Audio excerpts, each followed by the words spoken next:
নমস্কার বন্ধুরা, ঝুমার রান্নাঘরে আপনাদের সবাইকে স্বাগত জানাই। দুটো দুর্দান্ত স্বাদের মাছের রেসিপি শেয়ার করছি। প্রথমে একটা দুর্দান্ত স্বাদের মাছের ঝাল, একদম অন্যরকম এটা রেসিপিটা। তো প্রথমে মাছে নুন হলুদ মাখিয়ে ভাজতে দেবো। একটা পাত্রে অল্প একটু জলের মধ্যে হলুদ আর লঙ্কার গুঁড়ো গুলে রাখছি। মাছটা ভাজা হয়ে গেলে তুলে নিলাম। এবার ওই তেলের মধ্যে জিরে কাঁচা লঙ্কা ফোড়ন দিয়ে স্লাইস করে কেটে নেওয়া পেঁয়াজ লাল করে ভেজে নেব। পেঁয়াজটা ভালো করে ভাজা হয়ে যাবে, তার মধ্যে একটা টমেটো টুকরো করে সেটাও দিয়ে দেবো। ভালো করে টমেটো পেঁয়াজ ভেজে নিতে হবে।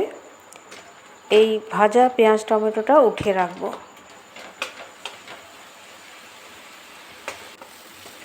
এরপর ওই কড়াইতেই আবারও তেল যোগ করছি, সরষের তেল ব্যবহার করছি।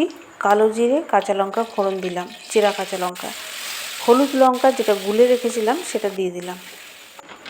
ভালো করে তেল ছেড়ে আসা পর্যন্ত কষে নিলাম। এরপর সামান্য সর্ষে বাটা জলে গুলে দিয়ে দিলাম। আর সর্ষে বাটা বেশি ভাজবো না, একটু নাড়াচাড়া করে পরিমাণ মতো জল দিয়ে নুন দিয়ে দিলাম আর ভাজা মাছটা দিয়ে দিলাম।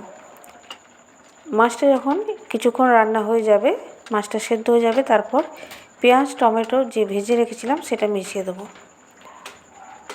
আর 2-1 মিনিটই রান্নাটা করতে হবে। সামান্য একটু চিনি দিলাম, কিন্তু চিনিটা দিতেই হবে। আর শেষে ধনেপাতা কুচি ছড়িয়ে দিলাম। একদম অন্যরকম দুর্দান্ত স্বাদের মাছের রেসিপিটা। এবার অন্য একটা মাছের রেসিপি যেটাতে মশলার ব্যবহার প্রায় নেই। হলুদ লঙ্কার গুঁড়ো লেবুর রস আর একটু বেকিং পাউডার মাখিয়ে নিচ্ছি মাছের মধ্যে।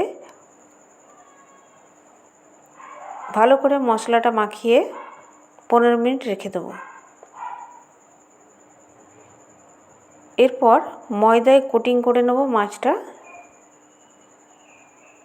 এইভাবে ভাজা মাছও শুধু তৈরি করা যেতে পারে।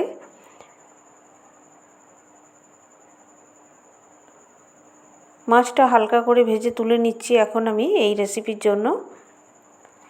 তো এইভাবে ভাজা মাছ করলে খেতে খুব ভালো হবে।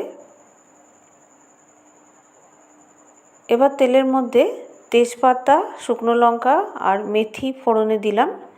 মেথিটা ব্রাউন হয়ে যাবে ততক্ষণ করতে হবে রান্নাটা।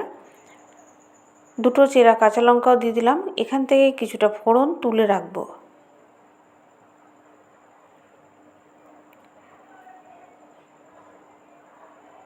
এবার যে কোনো ইচ্ছে মতো সবজি, আমি এখানে পটল আর আলু নিয়েছি, এখানে লাউ ব্যবহার করা যেতে পারে।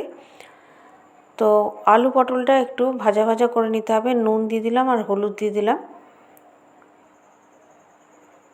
ভালো করে আলু পটল ভাজা হয়ে গেলে জল দিয়ে দেবো পরিমাণ মতো, যাতে সেদ্ধ হয়ে যায়। ঢাকা দিয়ে দিলাম। এখানে ইচ্ছে করলে একটু কাশ্মীরি লঙ্কার গুঁড়ো ব্যবহার করলাম, কারণ কোনো লঙ্কার গুঁড়ো ব্যবহার করিনি। এরপর ভাজা মাছ দিয়ে দিলাম। মাছটা দিয়ে কিছুক্ষণ ফোটাতে হবে। এখানে আমি ময়দা জলে গুলে সেটা দিয়ে দিলাম, যাতে গ্রেভিটা একটু থিক হয়ে যায়, কারণ কোনো মশলা পড়েনি। আর শেষে এই ফোড়নটা মিশিয়ে দিতে হবে।